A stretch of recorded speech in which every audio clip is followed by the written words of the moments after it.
Welcome to the show today. Today I have Igor Ivanov on the show, which is the co-founder and chief commercial officer at Gamaya, which is an agri-tech startup. And I'm very excited to talk to you. We had a conversation a couple of weeks ago, and I found your background very fascinating, and also the kind of field that you're tackling and what you're currently up to. So I'm very, very excited to dive into the conversation today.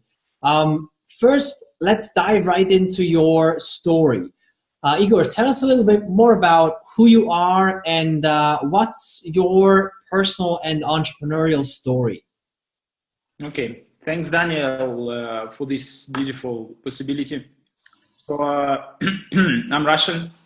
I grew up in a small industrial city in Russia. Then being 16 years old, I moved to Moscow to do my studies. So I did studies and having major education in applied mathematics. I started my career in IT company, actually even programming different applications. But quickly enough, I realized that this is not what I'm going to do in my life. So actually I made a transition from IT industry to investment banking at the time of the financial crisis, when it was, let's say, very shaking environment. So I learned a lot. I spent 3 years providing all different financial decision support to the top management. But then I thought it's time to have more frontline position. So I joined Energy Corporation as investment manager and did due diligence of hundreds of different investment projects. In parallel of being investment manager, my entrepreneurial experience started with the company that we had with my friends in IT space. But it wasn't a real, let's say, entrepreneurial experience, but it was a good experience just to kickstart the process. Then actually I had my own startup in Moscow. In smart home devices market. We've been developing and customizing different smart home devices such as lighting, electricity management, etc. Then when I was involved in the due diligence of the different investment projects, I quickly realized that I need to have a holistic approach, how the company works, how to assess the project, not just from financial or investment point of view, but from other aspects as well. So I decided that it's time to do my MBA. So I moved to Switzerland, did my full-time MBA here in St. Gallen. But I came with an idea that I'm not going to continue my professional life in corporates. So after MBA, I got introduced by one of our professors to Swiss startup. At the time, it wasn't the company; it was just two guys. So we've met, we discussed, and I decided to help them on business matters, business model, business plan, financials, etc. I was fascinated by the technology and potential of the technology, but I decided just to invest my time to understand it a bit more. So I spent like 4 or 5 months working with them, because in a startup it's very important to get aligned with the people, because you work a lot, and mentally wise it was a good decision, since one of the co-founders was born in Ukraine, so he has Soviet Union mentality, so it was easy for us to communicate. So this definitely played one of the major roles why we in the end created Gamaya. So I spent 5 months, and then we decided to incorporate the company, the Gamaya. So this is in short the story. I love it. It's really interesting, because you also come from a very, very technical background. We also made some interesting jumps, from Yes. IT to investment banking into a nuclear company, right? Yeah. So it's just really, to me, it's a very fascinating background. I don't meet a lot of extremely technical people like you that also have this sense of business. I mean, there's a reason why you're chief commercial officer at the company, right? So, you know, you bring this really interesting combination together that I think it's pretty rare. And I love that about, you know, this conversation. So tell me a bit more about... I think, sorry for interruption. I think the part of the reason why I changed so many fields, and I actually have four degrees just to complement the change of the fields, because you cannot just change from IT to finance without knowledge. You need to gain some knowledge. But the main reason, I think, it's just I never perceived myself as one functional guy. I perceived myself as a cross-functional guy, and I had interest to learn just different functions, how they interact with each other in the company. So this was the reason. And also, obviously, not just functions, but also different industries, because I believe that you learn much more by comparing. Very, very, very much. Absolutely. And this is a great example of, you know, because you're a natural learner. You love learning. You love exploring. You love going into new things, which also reflects in your background. So I'm curious about your jump from corporate to entrepreneurship. Because, you know, it's, if you look at Switzerland, then, you know, you haven't been here your entire life, but I guess you grasped a couple of things, you know, by now. I mean, Switzerland, in terms of culture, is, you know, entrepreneurship is not a career track that is been taught at university or at school at any point, or at least not a valid one. Not in Europe, but in the US, it's different situation. Yeah, absolutely. So it's for me, it's always fascinating to learn about what inspires people to jump into entrepreneurship, which I believe is the future. So. Yes. What inspired you to go from corporate, you know, having a nicely paid job, you know, good salary, stability and everything, into entrepreneurship where, you know, you spent the first 5 months just exploring and just like going, I don't know where it's going exactly, I'm not getting paid for this. What inspired you to make this massive change in mindset as well? So I think there are definitely several aspects to this question. One of the, I mean, first of all, it should be personal motivation or like mentality-wise need, because I mean, not startups good not for everyone. I mean, it can be disaster for some people. So but I was driven by the idea to be a manager of myself, take a full responsibility over all decisions that I make. This is very different from usual corporate life. Then I was very much eager to take to do a risk-taking approach, so that I manage risks and I try to mitigate them by certain actions in a much more proactive way than you. So you're much more in front line than you are in corporate, because in corporate you can hide yourself by different departments, people, etc. In startup, it's very easy. It's you, and there is a customer, investors, partners, etc. And there is nobody else usually in the beginning.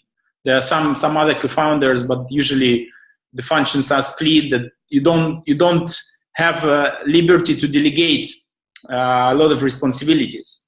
So another aspect was just the ability to meet decision makers. In startup, you cannot meet medium level managers because they don't decide. So you tend to meet very interesting people and high profile people that you can learn from. For example, we met Peter Brabeck, who is chairman of Nestle.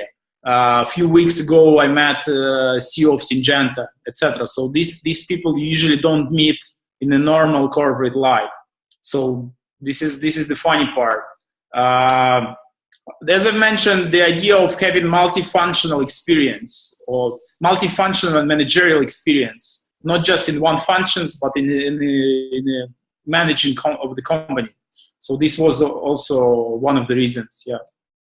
I love that because it perfectly complements with your desire for learning, continuous learning. And I mean, you said, I mean, the reason why you're so inspired by meeting those people is because you learn a lot from them. It's always gone in that, interesting direction of learning. And it's also very complementary to what you said before. You kind of went from the IT sector to investment banking, always wanted to be more frontline. And I think there's pretty much nothing more frontline than entrepreneurship. Yeah, so I think this is the most frontline position. Absolutely. Yeah, so it makes sense that this was the next jump of your career. Now, I'm curious to dive a little bit into what's up today, and then we jump into the future. I want to hear your perspective as well on agri-tech and agriculture in the future and things like that. But first, let's talk a little about what are you currently up to, a little bit about the company, and what's most exciting right now. So the company, we have right now about 20 people. We raised a bit more than $7 million from really high-profile investors. We received multiple awards, including Swiss Economic Forum Award. So we are named as a number 6 startup in Switzerland this year, etc. So in terms of publicity, I don't complain. And then we run commercial activities in Brazil in 2 core segments, strategically selected in 2 crops, sugarcane and tobacco. And we are in the process of finalizing the minimum value products for these commercial segments. So we are not, the technology was developed and validated, so it's not questioned anymore. But we're in the process of, let's say, a final stage of the product market fit, where we design product that is attractive enough for the customers so that they can pay and get it on a recurring basis. So what's the product? Just quickly dive into that, because last time you explained it to me perfectly. So what's the actual Gamaya product? So I just give you use cases because it's easier to understand. One of the use cases would be that we resolve different operational issues of large industrial growers. For example, sugarcane grower, it's a multi-year crop, and they plant sugarcane not using seeds. That's why germination rate is quite low. And if they don't have plants, they carry losses over 5-6 years. So we help them to identify missing plants earlier on so that they can do secondary planting and to avoid multi-year losses. Another use case would be that we monitor the crop development over the season using drones and satellites, using multiple sources of data. And we try to predict yield and provide information about biomass development over the season so that, again, farmer can manage better their harvesting operations. Other stakeholders, such as traders, that they are also interested in this kind of information. So this is kind of few use cases of the products. But in general, we provide crop diagnostic solutions based on drone-based and satellite-based imagery. And for this, we have a patented camera that we install on a number of platforms. No, this is perfect. And so one thing you mentioned just is Brazil, right? Brazil is the market. Last time we talked, I was really fascinated by this because, so you guys are based in Switzerland, right?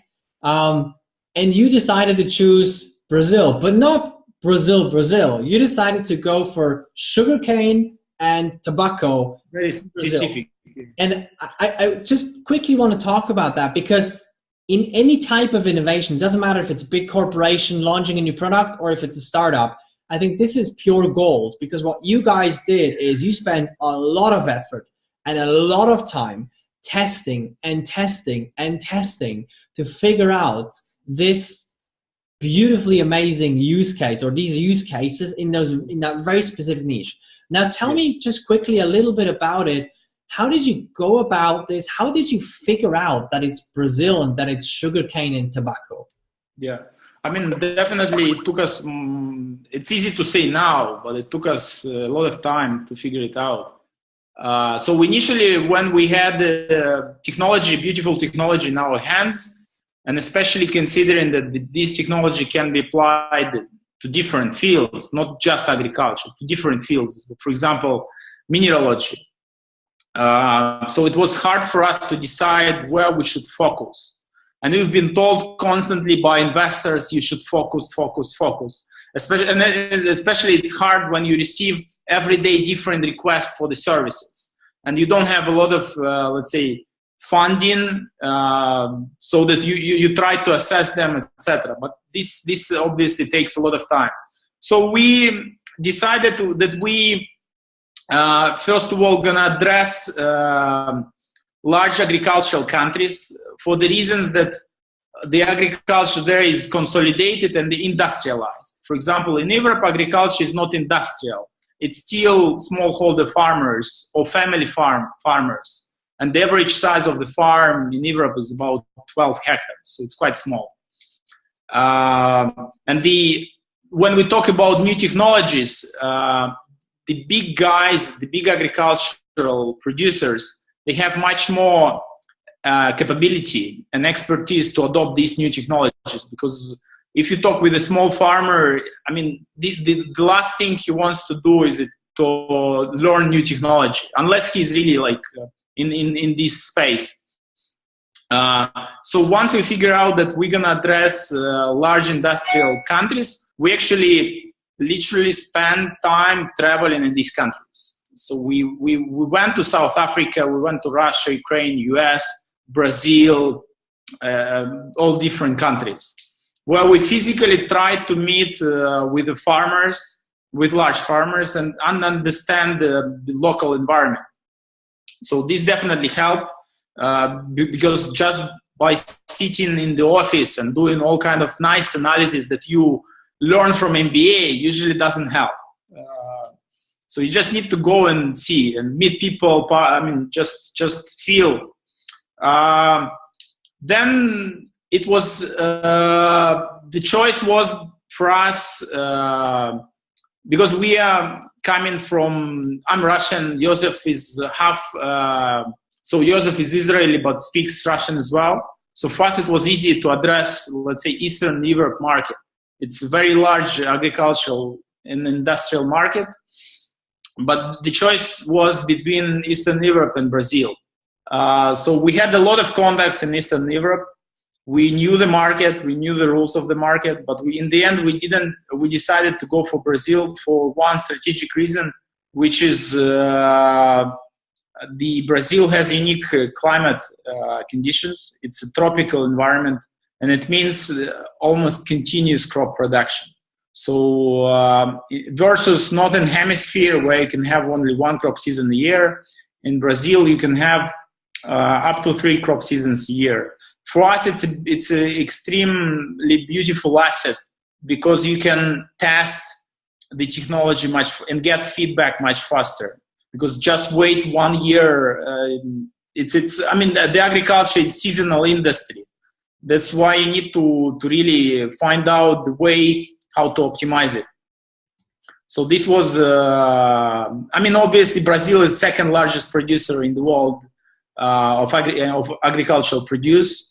And it's very much industrialized, very much consolidated, very much export driven. And agriculture in Brazil, I think it takes about a third of the economy. So it means that it's quite vital sector for them. So that they do a lot of investment there. Absolutely. So yeah, there's some really interesting things you mentioned. I mean, one of them is actually going there. So going to these markets, physically going there, talking to people, learning from them, really meeting with them, understanding them and things like that. I think that is so crucial, because there's no Excel sheet that can replace that.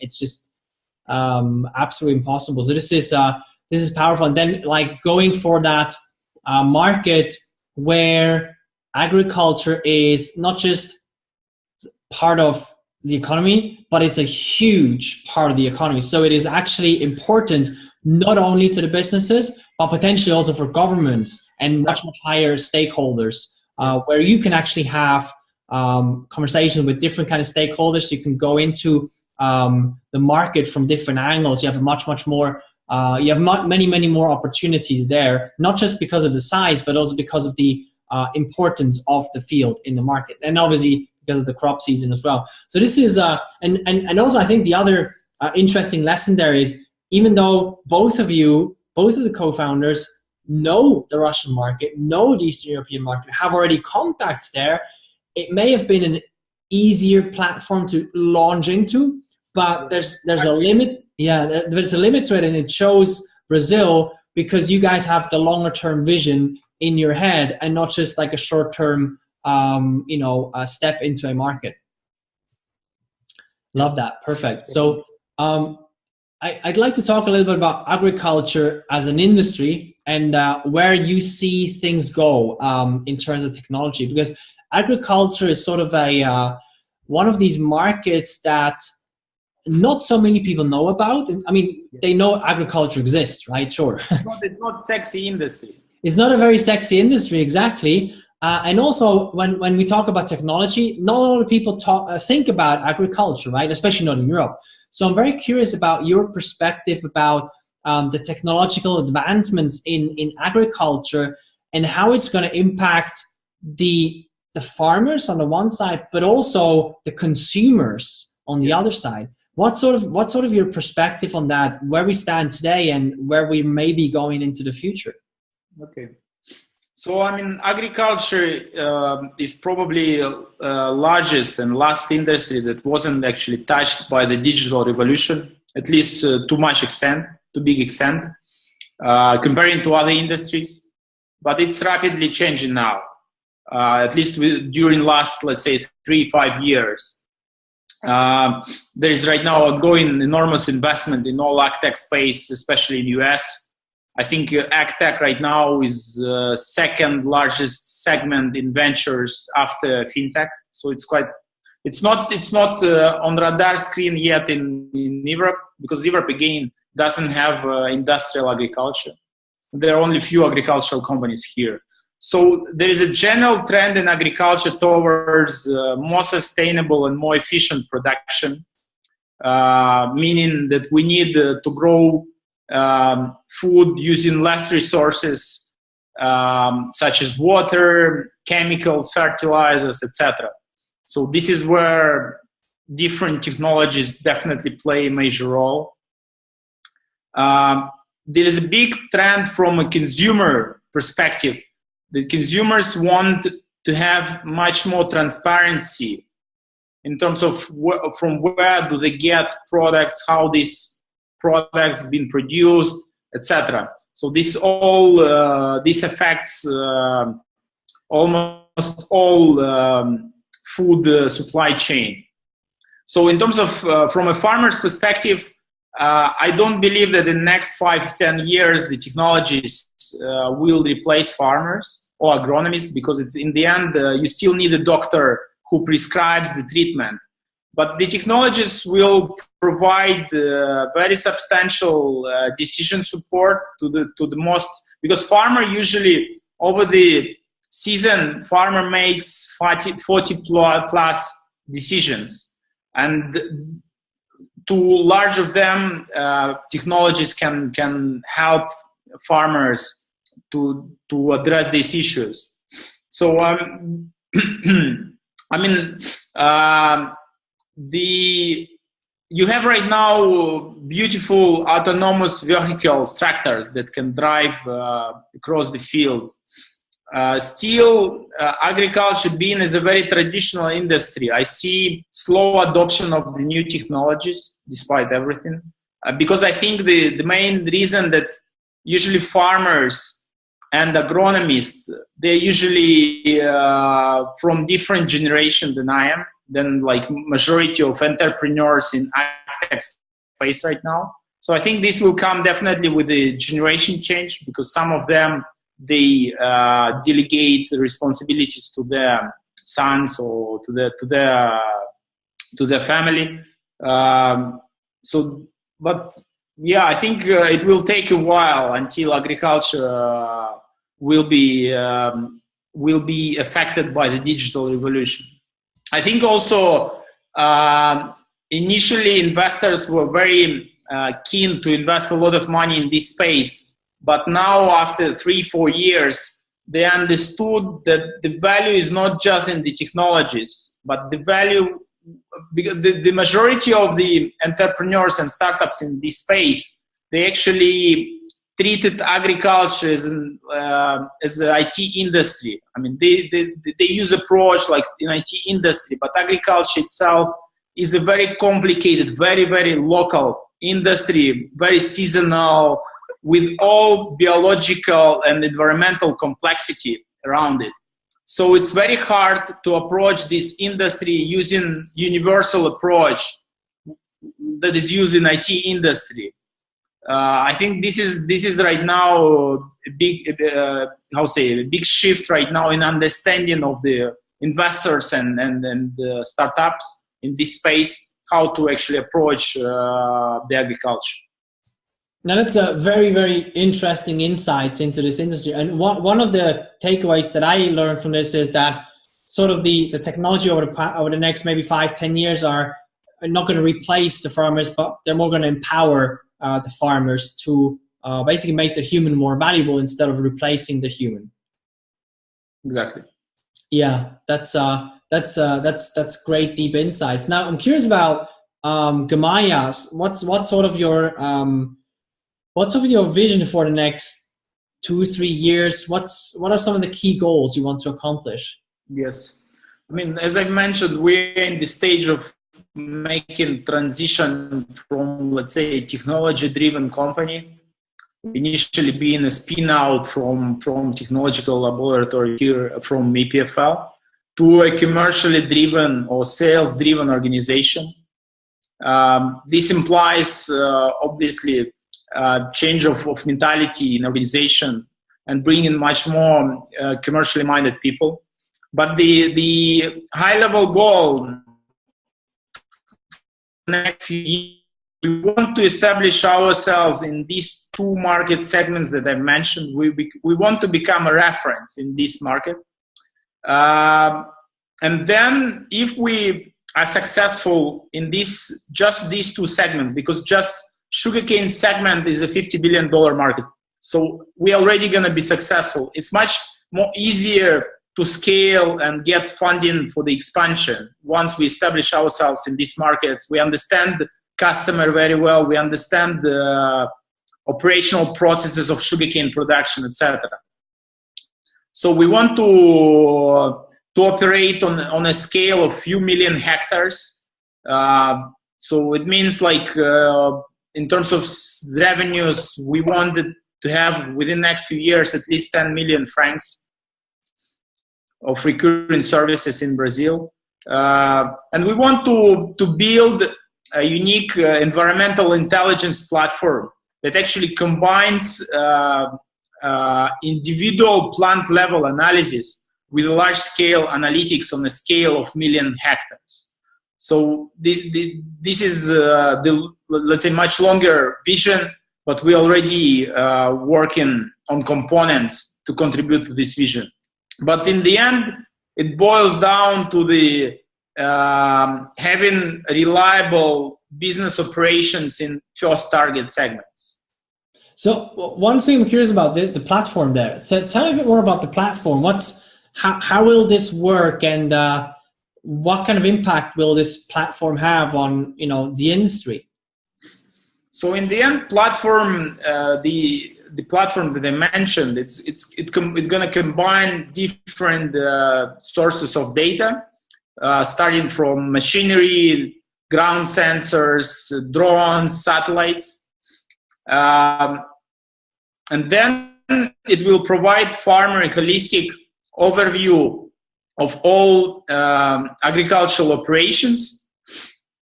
And at each stage of the crop development, we will provide actionable maps of that show actually specific issues or alerts.